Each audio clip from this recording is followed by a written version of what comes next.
नमस्कार, मी आनंद आंबेकर. देशोन्नती न्यूजच्या या विशेष मुलाखत कार्यक्रमात मी आपलं स्वागत करतो. आज स्टुडिओमध्ये आम्ही आमंत्रित केलंय अशा एका व्यक्तिमत्वाला ज्याची ओळख राजकारणापेक्षा समाजकारणातल्या कामामुळे जास्त आहे. दीनदयाल थाली असो, सोबत हा प्रकल्प असो, सिद्धिविनायक ट्रस्टच्या माध्यमातून होत असलेले कामं असो, या सर्व माध्यमातून त्यांची ओळख आज अख्ख्या नागपूर शहरालाच नव्हे तर नागपूर जिल्ह्याला आणि विदर्भाला झालेली आहे. पदवीधर मतदारसंघातून निवडणुकीत त्यांनी आपलं भाग्य आजमावलं तेव्हा नागपूर विभागातल्या 6 जिल्ह्यात त्यांनी जनसंपर्क केला. आता उपमुख्यमंत्री देवेंद्र फडणवीस यांचे मानस सचिव म्हणून ते कार्यरत आहेत आणि विदर्भातल्या कानाकोपऱ्यातून येणाऱ्या जनतेचे प्रश्न सोडवण्यासाठी ते पुढाकार घेत आहेत. हे व्यक्तिमत्व नागपूरचे माजी महापौर होते, स्थायी समिती अध्यक्ष होते, सत्तापक्ष नेता होते आणि या सर्व कार्यकाळात त्यांनी या शहराचा चेहरा मोहरा बदलवण्यासाठी सातत्यानं प्रयत्न केले. कोरोना काळात त्यांनी केलेले कार्य, अगदी जमिनीवर उतरून लोकांना केलेलं आवाहन, लोकांची केलेली विचारपूस ही सर्वश्रुत आहे. महापौर म्हणून यांची जेव्हा निवड झाली तेव्हा त्यांनी पत्रकारांना उत्तर देताना केवळ धन्यवाद मानले नाही तर संपूर्ण महापौर पदाच्या कार्यकाळातली एक ब्ल्यूप्रिंट लोकांसमोर मांडली आणि त्या पद्धतीनंच काम केलं. या व्यक्तिमत्वाचं नाव आहे संदीप जोशी. आज ते आमच्या स्टुडिओत आलेले आहे. मी त्यांचं देशोन्नती परिवारातर्फे स्वागत करतो. नमस्कार दादा. नमस्कार. दादा, आपल्याविषयी जो काही माझा अभ्यास आहे, म्हणजे आपलं काम जे मी काही पाहिलेलं आहे त्या कामाबद्दल मी आमच्या प्रेक्षकांना सांगितलंच, परंतु आपला विद्यार्थी दशेतला प्रवास, त्यानंतर सामाजिक कार्य आणि राजकीय प्रवास हा एक धावता आलेख जर आपल्या म्हणजे आपण स्वतः प्रेक्षकांना सांगितला तर ते आम्हाला आवडेल. विद्यार्थी दशेमध्ये कॉलेजमध्ये युवा शक्ती पॅनल तर्फे जे अखिल भारतीय विद्यार्थी परिषदेद्वारा संचालित होतं त्याच्यातर्फे आम्ही कॉलेजमध्ये काम करायचो. कॉलेजमधल्या ज्या छोट्या निवडणुका होत्या त्या देखील लढवायचो. त्याच्यानंतर तो काळ मंतरलेला सारखा काळ होता. राम जन्मभूमीचं आंदोलन होतं, त्या काळात बजरंग दलाचं काम देखील सांभाळायचो. आणि त्यानंतर एक 99 पासून भारतीय जनता युवा मोर्चाच्या माध्यमातून या शहरामध्ये मी राजकारणामध्ये उतरलो, सक्रिय राजकारणामध्ये. मग ज्याच्यामध्ये युवा मोर्चा पश्चिम नागपूरचा अध्यक्ष असेल, मग शहराचा महामंत्री, शहराचा अध्यक्ष, मग शहरामध्ये इतर जबाबदाऱ्या सांभाळल्यात. 2002 पासून नागपूर महानगरपालिकेची निवडणूक मी लढवतो आहे सतत. 20 वर्ष झाले. मला असं वाटतं की विद्यार्थ्यांचं आंदोलन असेल किंवा संघर्षामध्ये जे काय करावं लागत असेल ते सर्व करण्याची आणि सर्वसामान्य गरीब व्यक्तीच्या पाठीशी उभं राहण्याचं काम या राजकारणाच्या माध्यमातून केलं. राजकारण केवळ करायचं नाही तर राजकारणाचा उपयोग समाजकारणासाठी केला पाहिजे. 80% राजकारण न करता 80% समाजकारण करायचं, हा माननीय नितीनजी गडकरींचा संदेश मला मनापासून भावतो आणि त्याच पद्धतीने मी त्यांच्या प्रेरणेने समाजकारणामध्ये निश्चितपणे काम करत असतो. अगदी म्हणजे आपली ही वाटचाल विद्यार्थी चळवळीतली, विद्यार्थी दशेत असताना झालेल्या, म्हणजे तुम्ही लढवलेल्या निवडणुका, त्यानंतर समाजकारण आणि त्यानंतर राजकारण, हा सर्व प्रवास अतिशय चांगला आहे, लक्षवेधक आहे. हेच करत असताना आपल्या माध्यमातून एक दीनदयाल थाळी नागपुरात आपण सुरू केली. मला वाटतं मेडिकलमध्ये फार मोठ्या प्रमाणात ती चालतं आणि कोरोना काळात सुद्धा आपण त्या माध्यमातून अनेक लोकांना भोजनदान केलं. या थाळी मागे म्हणजे या थाळीची संकल्पना काय किंवा या थाळी मागे कुठली प्रेरणा आहे का? थालीमागे प्रेरणा जी आहे ती अत्यंत दुर्दैवी आहे की एक छत्तीसगडमधलं जोडपं धंतोलीतल्या एका हॉस्पिटलमध्ये येतं. तरुण जोडपं असतं, लहान मुलगी असते आणि आल्यानंतर डॉक्टर म्हणतात की बाबा याला हार्ट अटॅक येऊन गेलेला आहे, तुम्ही याला ICUत जमा करा, 20,000 रुपये जमा करा. आणि 20,000 रुपये जमा केल्यानंतर त्या बाईच्या जवळ काहीच उरत नाही. नवरा ICUमध्ये आहे, कमरेवरती 2 वर्षाची मुलगी आहे आणि 2-3 दिवस कसं तरी काढते. गळ्यातलं मंगळसूत्रसुद्धा द्यावं लागतं आणि 3 दिवसानंतर ती स्वतःच्या पोटाला किंवा मुलीच्या पोटासाठी ज्यावेळेला दुर्दैवाने रस्त्यावर निघते की मला काही मदत करा, तर नाईलाजानी किंवा दुर्दैवाने ही घटना सांगणं बरोबर नाही, पण तरी आपल्या सर्व प्रेक्षकांकरता मी सांगतो की समाजामधले जसे रक्षक असतात तसे भक्षक देखील असतात. बरोबर. तर चौकात असलेले काही जण तिला म्हणतात की तू आमच्यासोबत 2 तास चल, आम्ही तुझी जेवणाची खाण्याची व्यवस्था करू. त्याच वेळेला सुदैवाने त्या ठिकाणी मी जसं म्हटलं की रक्षक देखील असतात. एक आमचे ज्येष्ठ काका होते, कार्यकर्ते होते, त्यांनी मला फोन केला की संदीप अशी अशी घटना घडलेली आहे, तू ताबडतोब त्या बाईला मदत कर. आम्ही त्या बाईची मदत तर केली, परंतु मग लक्षात असं आलं की मी 100 मीटरवरती राहतो, 200 मीटरवरती तुम्ही राहत असाल, परंतु आपल्या एका भगिनीला पोटा पाण्यासाठी जर सर्वस्व द्यावं लागत असेल तर ते अत्यंत चुकीचं आहे. मग याच्यामध्ये आपण काहीतरी केलं पाहिजे. मग धंतोली हा हब आहे, रामदासपेठ हा मेडिकल हब आहे. मेडिकलमध्ये 3000ची OPD असते हो. आणि तिथे खरे गरजू येतात. बरोबर. मग त्यांच्यासाठी काहीतरी सुरू केलं पाहिजे म्हणून दीनदयाल थाली आम्ही सुरू केली. 10 रुपयामध्ये भरपेट आम्ही जेवण त्या ठिकाणी देतो. त्या ठिकाणी भरपेट जेवण देऊन आम्ही जवळपास आतापर्यंत 7 वर्ष जवळपास झालेले आहेत. जवळपास 22 लक्ष लोकांचं भोजनदान क्या बात. आम्ही त्या ठिकाणी केलेलं आहे. त्याशिवाय कोरोनामध्ये सुद्धा जवळपास त्या 1.5 महिन्याच्या कालावधीमध्ये आम्ही एक 5 ते 7 लाख लोकांपर्यंत पोहोचलेलो आहे. त्यांच्यापर्यंत त्यांची पोटाची भूक मिटवायचा प्रयत्न आम्ही मला वाटतं निश्चित केला. त्या काळात वार्डात जाऊन आपण भोजनाचे पॅकेट्स दिलेले होते. वार्डात जाऊन भोजनाचे पॅकेट्स दिले. रस्त्यावरती मला आठवतं की ऑरेंज सिटी हॉस्पिटल रस्त्यावरती 3-3 हजार लोक रांगेमध्ये शिस्तीने उभे राहून आम्ही त्यांचं भोजनाची व्यवस्था करायचो. एक इंटरप्ट करतो, मला ते एक हेही आठवतं की गुढीपाडव्याचा दिवस होता, कोरोनाचा पिरियड होता, त्यावेळेस आपण गोडधोडही जेवण त्यातून दिलेलं होतं. म्हणजे खरं आहे, कारण मी जर घरी गोडधोड जेवत असेल, माझी मुलं जेवत असतील आणि रस्त्यावरती राहणारे जर स्लममध्ये राहणाऱ्या अशांना गोडधोड काय जेवणसुद्धा मिळत नसेल तर एक संस्कृती म्हणून मला ते स्वतःला पटत नाही. त्यांना देखील मिळालं पाहिजे याचा प्रयत्न आम्ही सर्व मित्र, आम्ही सर्व सहकारी करत असतो आणि त्याच्या माध्यमातूनच हा प्रकल्प आम्हाला सुचला. त्याशिवाय मग कोरोनामध्ये ज्यांचे पती गेले, हो, त्याच्यावर मी येतोच.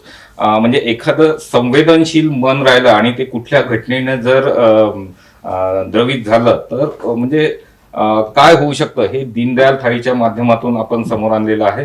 आपण आता ज्या प्रकल्पाविषयी बोलत होता, एक सोबत नावाचा प्रकल्प आपण सुरू केला. मला वाटतं तो कोरोना काळानंतर सुरू झालेला हा प्रकल्प आहे आणि आता काल काहीतरी त्याचा दिवाळी मिलन कार्यक्रम झाला. नेमका हा प्रकल्प काय? 2019 मध्ये कोरोनामध्ये माणसं पटापट मरत होती. हो. आणि ज्यामध्ये मुख्यतः 19 ते 24, 25, 26 वर्षाच्या तरुण मुली या विधवा झाल्यात. हो. ज्यांच्या पोटामध्ये मूल राहायचं, हो. अशा अनेक मुलींचे ॲबॉर्शन सुद्धा त्या काळात केल्या गेले. बरोबर. मग त्या मुलींचं काय पुढे? कारण सासरकडून अनेकदा त्यांना टाळण्यात आलं. माहेरवाल्यांनी म्हटलं की तुझं तर लग्न झालं होतं, आता तुझं नशीब. मग अशा 273 परिवारांचं पालकत्व आम्ही संपूर्ण स्वीकारलं. हो. ज्याच्यामध्ये मग त्यांच्या मुलापासून, म्हणजे मला सांगायला आनंद वाटतो की कालच आमचा 5वा वर्धापन दिवस होता. अच्छा. 5वा आम्ही दीपावली स्नेहमिलन केलं. अच्छा. ज्याच्यामध्ये त्या मुलींना त्यांच्या पायावरती उभं करण्याचा आम्ही प्रयत्न करतोच आहे, परंतु त्यांच्यासोबत दिवाळी 10 दिवसावर आलेली आहे. हो. तर त्यांचं घर देखील दिवाळीत चाललं पाहिजे. हो. एकीकडे समाजामध्ये प्रचंड दिवे लागायचे आणि त्यांच्या घरी एक साधी पणती सुद्धा राहायची नाही. तर अशी स्थिती होऊ नये याचा प्रयत्न आम्ही काल केला. दरवर्षी आम्ही करत असतो. त्यांचा आरोग्याची देखरेख असेल, त्यांचे ऑपरेशन्स असतील, त्यांची बाळंतपणं झालेली नंतरची असतील, ही सर्व देखील आम्ही सोबत पालकत्व प्रकल्पाच्या माध्यमातून आम्ही करतो आहे आणि हे करत राहणार. या आमच्या परमनंट लाडक्या बहिणी राहणार आहे आणि त्या नेहमी करता सोबत पालकत्व प्रकल्पाच्या माध्यमातून त्यांचं सर्वस्व आम्ही करत राहणार. निश्चितच अतिशय चांगला उपक्रम सोबत हा या निमित्तानं आपण उभा केलेला आहे. परत एक मोहोगाव झिलपीला आपण एक फार सुंदर मंदिर उभं केलेलं आहे, सिद्धिविनायकाचं मंदिर ते आहे. आणि त्याच नावानं मला वाटते सिद्धिविनायक ट्रस्ट आपण स्थापन केलेलं आहे. त्या माध्यमातूनही बरेच कामं चालू आहे. मला वाटतं काही एक आरोग्य प्रकल्पही आपण उभारत आहे. दीनदयाल रुग्णसेवा प्रकल्प आम्ही करतोय. आम्ही स्वर्गीय गंगाधरराव फडणवीस डायग्नोस्टिक सेंटर या माध्यमातून उभं करतोय. आम्ही कसायांकडे गेलेल्या गायी ज्या आहे त्या गायींना वाचवून श्री सिद्धिविनायक गोरक्षण धामच्या माध्यमातून त्यांचं देखरेख ही आम्ही करत असतो. आणि जे जे समाजातील गरजवंत असतील त्यांना या सिद्धिविनायक सेवा ट्रस्टच्या माध्यमातून सहकार्य करायचं. जो कोणी घरी आला त्याला मदत करायची, कमी जास्त करायची, परंतु त्याला मदत करायची. तो खाली हाताने गेला नाही पाहिजे याचा प्रामाणिक प्रयत्न आम्ही करत असतो. उपमुख्यमंत्री देवेंद्र फडणवीस यांनी आपला हा स्वभाव ओळखून आपल्याला एक अतिशय चांगलं काम दिलं. म्हणजे त्यांनी आपले मानस सचिव म्हणून आपली नियुक्ती केली आणि विदर्भाची, मला वाटतं विदर्भातल्या सर्व जिल्ह्याची जबाबदारी आपल्याला दिली की या जिल्ह्यातल्या ज्या काही समस्या असेल लोकांच्या त्या सोडवता यायला हव्या. हे लोक दूरवरून कानाकोपऱ्यातून, विदर्भाच्या कानाकोपऱ्यातूून आपल्याकडे येतात, आपल्या समस्या घेऊन येतात. प्रत्येकाच्या समस्या वेगळ्या असतात. कुणाच्या आर्थिक असतात, कुणाच्या प्रशासकीय असतात, कुणाच्या शासकीय असतात. तर या समस्या सोडवताना म्हणजे मी 1-2 वेळा देवगिरीवर जेव्हा आलो तेव्हा पूर्ण आपल्या भोवताल जो गराडा पाहिला तेव्हा अनेकांच्या डोळ्यात अश्रूही दिसायचे. या सर्व समस्या ऐकताना, त्या सोडवताना आपले फार काही वेगळे अनुभव असतील. म्हणजे एक समाधानाचे भाव सुद्धा आपल्या याच्यावर, म्हणजे त्यांच्या समस्या सुटल्यावर ते समाधान आपल्या चेहऱ्यावर दिसत असेल. तर हा काय एक अनुभव गेल्या, मला वाटतं वर्षभरातला हा अनुभव असेल. वर्षभरामध्ये अनेक चांगले वाईट अनुभव त्या ठिकाणी आलेत. दुर्दैव आपल्या देशाचं असं आहे की नुसतं मोदी, फडणवीस किंवा राज्यकर्ते सुधरून या देशाचं भलं होणार नाही. या देशाचे खरे राज्यकर्ते हे शासकीय नोकरीमध्ये बसलेले IAS अधिकारी आणि इतर लोक आहे. बरोबर. हे दुर्दैवाने अनेक ठिकाणी झारीमधले शुक्राचार्य झालेले. अगदी. सर्वसामान्य व्यक्तीचं काम न करणं, त्याला त्रास देणं, त्याच्या कामांमध्ये काही ना काही काड्या करणं, हे सरकार कोणाचंही असलं बरोबर तरी हे शासकीय जे राजे झालेले आहे ते राजे या काड्या करण्याचं काम करत असतं. बरोबर. आणि त्याच्यामुळे माननीय देवेंद्रजींनी दिलेल्या जबाबदारीनंतर त्या ठिकाणी या लोकांना मदत करणं हा खरा भाव त्या ठिकाणी होता. अनेक लोक यायचे, समस्या घेऊन यायचे. मग त्याच्यामध्ये अंध आणि अपंग असतील, त्यांची समस्या सुटल्यावर त्यांच्या डोळ्यातून आलेले अश्रू असतील. अनेक भगिनी असतील की ज्यांना मागचे 1.5 वर्ष झाले, 2-2 वर्ष झाले त्यांची कामं झालेली नव्हती, त्यांना लागलेल्या नोकऱ्या असतील, अनुकंपामध्ये लागलेल्या नोकऱ्या असतील. अनेक माझे सफाई बंधू आहेत ज्यांना मागचे 5-5 वर्ष झाले न्याय मिळत नव्हता, त्यांना मिळालेला न्याय असेल. असे सर्व समाजातल्या सर्व घटकांना मिळालेला जो न्याय असेल, मला असं वाटतं हा न्याय एक समाधान तुम्हाला देत असतो. राजकारणामध्ये खरं राजकारण जर बघितलं तर त्याच्यामध्ये ईर्ष्या आहे, द्वेष आहे, मत्सर आहे. परंतु या राजकारणाच्या माध्यमातून ज्याचे कामं होतात, आपल्या हातून जर काही कामं घडलेत तर ते समाधान देऊन जातात. अगदी बरोबर आहे.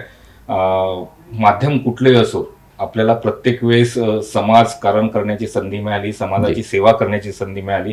मग ते सिद्धिविनायक सेवा ट्रस्ट असो किंवा सोबत प्रकल्प असो किंवा दीनदयाल थाळी असो, या सर्व माध्यमातून आपण समाजाची सेवा करत आला आहात. थोडं आता समाजकारणातून आपण 20% राजकारणाकडे येऊया.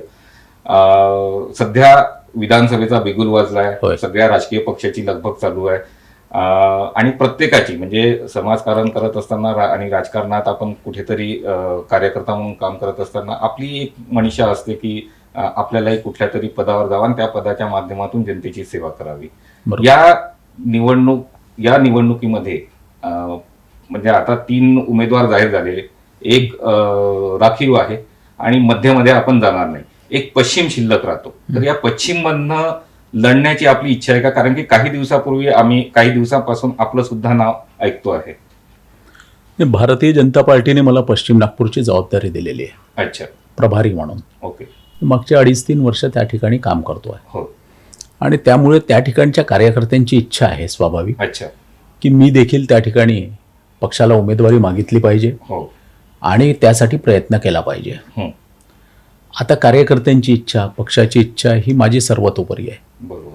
मी संघटनेचा माणूस आहे. हो. भारतीय जनता पक्षाने मी नरेंद्रनगरला राहायचो, मला रामदास पेठेत लढवलं. हं, हं. मी लक्ष्मीनगरला राहायचो, मला देवनगरला लढवलं. महानगरपालिकेत पक्षाने मला जो काय आदेश दिला तो सर्व आदेश हा मी ज्याला असं म्हणता येईल बस ही राखोपर आहे. हां. पक्षाने जर म्हटलं की संदीप लढ, तर निश्चित लढायला देखील मी तयार आहे. पक्षाने सांगावं, पक्षाचा आदेश जर नसेल तर त्याच्या विरोधात जाऊन काही करणं हे माझ्या स्वभावात नाही, माझ्या रक्तात नाही. मी पक्षाच्या विरोधात जाऊन काही करणार नाही. अगदी बरोबर. कारण सुरुवातीपासून आपण भारतीय जनता पार्टीचे एकनिष्ठ कार्यकर्ता म्हणून कार्य करत आला आहात. आपल्याला जशी पश्चिम नागपूरची प्रभारी म्हणून जबाबदारी दिलेली आहे तसंच दक्षिण पश्चिम मध्येही आपण देवेंद्र फडणवीस, उपमुख्यमंत्री देवेंद्र फडणवीस यांचं काम बघत आहात. ते योगायोगानं पुन्हा एकदा त्या मतदारसंघाचे उमेदवार आहेत. याच मतदारसंघात विरोधी पक्षाचे एक उमेदवार आहेत. त्यांनी काही दिवसांपूर्वी फडणवीसांवर म्हणजे देवेंद्र फडणवीस यांच्यावर खालच्या स्तरावर जाऊन काही आरोप केलेले होते. शिवाय केवळ ग्रामीण भागाचं शहरीकरण सुरू आहे असे देखील काही आरोप केलेले होते. त्यामुळे विकास होत नाही अशी ते बोलले होते. या सर्व याच्यावर एक देवेंद्र फडणवीस यांचे प्रतिनिधी म्हणून आपण काय उत्तर द्या? बघा, मला त्या उमेदवारांवरती काही बोलायचं नाही, परंतु मला कधी कधी गंमत वाटतं की त्यांच्यापासून तर शरद पवार साहेबांपर्यंत ज्यांना देवेंद्र फडणवीसांवरती काहीच सापडत नाही ते देवेंद्र फडणवीसांवरती अत्यंत खालच्या भाषेत टीका करत असतात. म्हणजे जो व्यक्ती 21व्या वर्षापासून पहिल्यांदा नगरसेवक, मग महापौर, मग आमदार, आज 6व्यांदा जनतेमध्ये जाऊन आमदारकी लढतो आहे, याचा अर्थ त्याचं काहीतरी कर्तृत्व असल्याशिवाय तो लढत नाही आहे. दुसरी गोष्ट की एक अत्यंत हास्यास्पद आरोप त्यांनी प्रफुल्ल गुडदे यांनी केला की खेड्याचा विकास करत नाही. आज मला विचारायचं आहे आपल्या माध्यमातून प्रफुल्लजींना की प्रफुल्लजी, आपण जैताळ्यामध्ये राहता. आज जैताळ्याचं नेतृत्व 40 वर्ष झाले तुमच्या परिवाराकडे. बरोबर. किती? 40 वर्ष. 40 वर्ष हा छोटा कालावधी नाही आहे.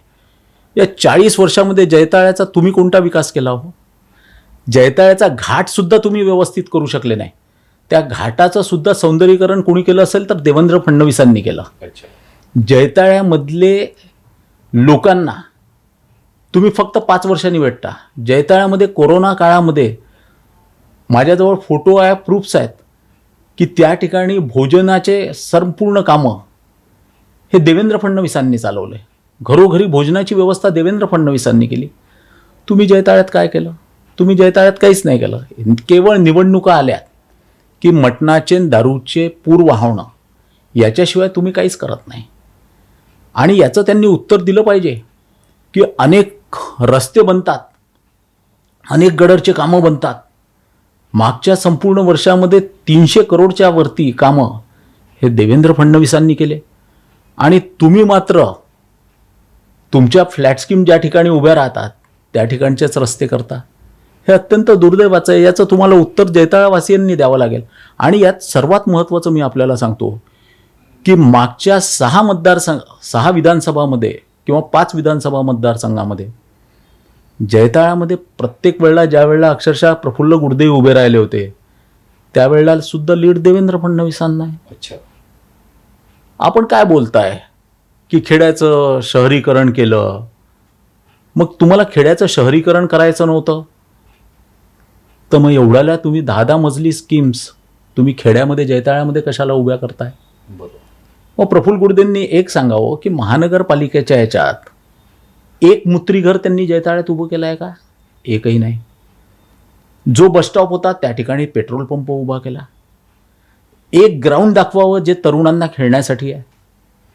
एक गार्डन दाखवावं जे ज्येष्ठांना फिरण्यासाठी आहे. यापैकी एकही गोष्ट प्रफुल्ल गुडदेंनी केली नाही. त्यांना फक्त टीका करणं आणि बाकी काही जमलंच नाही तर मग शेवटी आडनावावरती जाणं, अच्छा. कुठेतरी दोन बाप आहे विकासाला असं म्हणून मुद्दाम त्याच्यामध्ये तेढ निर्माण करायचा प्रयत्न करणं. अरे प्रफुल्लजी, तुम्ही आणि मी, आम्ही 20 वर्ष झाले सभागृहात एकत्र आहोत. त्यांना कळत नसेल का की मेट्रो जी येते ती मेट्रो काही केवळ केंद्राच्या पैशाची नसते किंवा राज्याची नसते. मेट्रोमध्ये केंद्राचा पैसा असतो. मग केंद्राचा बाप कोण झाला तर या ठिकाणी नितीनजी गडकरी आहे. बरोबर. राज्याकडून पैसे आले, देवेंद्र फडणवीस आहे. सहज दोन बाप होत असतात. मुद्दाम काहीतरी कारणं काढणं किंवा विषय काढण्याचा प्रयत्न नेहमीच करत असतात. त्यांना त्यांचा पराभव हा माहीत आहे की पराभव 100% होणार आहे. पण आता काहीतरी काढून त्याच्यावरती विषय केले पाहिजे. म्हणजे विरोधकांच्या आरोपाची प्रत्येक उत्तर आपल्याजवळ आहे. म्हणजे मधात एक दक्षिण पश्चिम मतदारसंघातलेच काही लोक चर्चा करत होते. त्याच्यात मधल्या काळात बॅनर युद्ध सुरू होतं. म्हणजे एकीकडे देवेंद्र फडणवीस यांनी केलेल्या कामाचे बॅनर होते, तर दुसऱ्या विरोधकांनी म्हणजे प्रफुल्ल गुडदे यांनी लावलेले जे बॅनर होते ते त्यांच्या केलेल्या कामावर आरोप करणारे बॅनर होते. म्हणजे स्वतःचे कामं काही नाही अशा पद्धतीची एक चर्चा सुरू होती, सहज म्हणून सांगितली. पुढचा प्रश्न, देवेंद्र फडणवीस महायुती सरकार या दोन शब्दाबद्दल एक थोडक्यात काहीतरी बोलावं आपण. देवेंद्र फडणवीस राजकारणामधलं चिखलामधलं कमळ आहे. क्या बात आहे. देवेंद्र फडणवीस हे उच्च शिक्षित, उच्च विद्या विभूषित व्यक्तिमत्व हे राजकारणामध्ये आहे. देवेंद्र फडणवीसांनी या ठिकाणी संपूर्ण महाराष्ट्रात अनेक ओबीसी नेते असताना देखील ओबीसींसाठी नॉन क्रिमिनलची मर्यादा पहिल्यांदा 3 लाखापासून वाढवली आणि आज आता 8 लाखापासून एकदम 15 लाखापर्यंत करण्याची केंद्राकडे शिफारस केलेला एकमेव नेता हा देवेंद्र फडणवीस आहे. ओबीसी विद्यार्थ्यांसाठी 72 वसतिगृह या संपूर्ण महाराष्ट्रामध्ये निर्माण करणारा जर कोणी नेता असेल तर तो देवेंद्र फडणवीस आहे. मराठा आरक्षण देणारा कोणी जर असेल तर तो देवेंद्र फडणवीस आहे. सारथीसारखं वसतिगृह हे निर्माण करणारा जर कोणी असेल तर तो देवेंद्र फडणवीस आहे. या नागपूर शहरामध्ये अनेक आमदार, महाराष्ट्रात अनेक आमदार हे काँग्रेसचे असताना 2005 मध्ये पहिल्यांदा झोपडपट्टीला पट्टा देणारा, सुभाषनगर कामगार कॉलनीत पट्टा देणारा जर कोणी व्यक्ती असेल तर तो देवेंद्र फडणवीस आहे. याशिवाय राजश्री शाहू महाराज योजना असेल, इतर अनेक योजनांच्या माध्यमातून सर्वसामान्य व्यक्तींसाठी, लाडक्या बहिणींसाठी, लाडक्या बहिणींच्या मुलींसाठी उच्च शिक्षण देखील मोफत करणारा व्यक्ती जर कोणी असेल तर देवेंद्र फडणवीस आहे. आणि त्याच्यामुळे माननीय एकनाथ शिंदे यांच्या नेतृत्वामध्ये महायुतीने ज्या ज्या पद्धतीचे कामं मागच्या 2.5 वर्षामध्ये केलेले आहे ते सर्व घेऊन टीका सहन करून हलाहल पचवून सर्वसामान्य जनतेचं काम करणारा जर व्यक्ती कोणी जर असेल तर तो केवळ आणि केवळ देवेंद्र फडणवीस आहे. आणि त्यामुळे देवेंद्र फडणवीस आणि महायुती हे सर्व येणाऱ्या काळामध्ये पुन्हा एकदा सत्तेवरती येणार आहे याची आम्हा सर्वांना खात्री आहे. जाता जाता मतदारांना आव्हान, लोकशाहीचा हा सर्वात मोठा उत्सव आहे आणि ज्येष्ठ नागरिक त्यांचं कर्तव्य बजावतात. मतदारांनी मतदान जर केलं नाही तर पुढची 5 वर्ष नेत्यांना प्रश्न विचारण्याचा त्यांना अधिकार नाही. त्यामुळे आणि नागपुरात जर मागले काही निवडणुका बघितल्या तर एक 50-55 टक्केवारी ही असते, ही पुढे जात नाही. यावेळेस भरघोस मतदान व्हावं, सर्वांनी मतदानासाठी बाहेर निघावं. ही सार्वजनिक सुट्टी गृहीत न धरता किंवा पर्यटनासाठी दिलेली सुट्टी गृहीत न धरता आपल्या कर्तव्यासाठी दिलेली सुट्टी आहे हे समजून सर्वांनी मतदान करावं. यासाठी आपण मतदारांना आवाहन करावं अशी माझी विनंती. मतदारांना माझी विनंती आहे की आपण आपला इतिहास विसरू नये. इतिहासामध्ये ज्या ज्या वेळेला आपण दुर्लक्ष केलं, इग्नोर केलं, त्या वेळेला इतिहासामध्ये फटके हे आपल्याला बसलेले आहे. त्यामुळे नोव्हेंबरचे दिवस आहे, वातावरण चांगलं आहे, अनायसे आजूबाजूला कुठल्याही सुट्ट्या नाही, निवडणूक बुधवारी. आयोगाने दिलेल्या नाही आहे. बरोबर. त्याचा निवडणूक आयोगावरती राग जरी असेल हा. तरी आपण वोटिंगला निश्चित जावं. त्या ठिकाणी ज्याला योग्य वाटेल त्याला आपण मतदान करावं. परंतु शेवटचं एवढं सांगतो की जाती पातींचा विचार न करता एकच गोष्ट आपण लक्षात ठेवली पाहिजे की बटोगे तो कटोगे. धन्यवाद. तर हे होते संदीप जोशी. आम्ही विचारलेल्या प्रश्नांना, म्हणजे ते समाजकारणावरचे असो किंवा राजकारणावरचे असो, स्थानिक राजकारणावर असो किंवा राज्याच्या राजकारणावर असो, अगदी परखडपणे उत्तरं दिली. त्याबद्दल मी पुन्हा एकदा देशोन्नती परिवारातर्फे माजी महापौर संदीप जोशी यांचं आभार मानतो. धन्यवाद सर. फार फार धन्यवाद.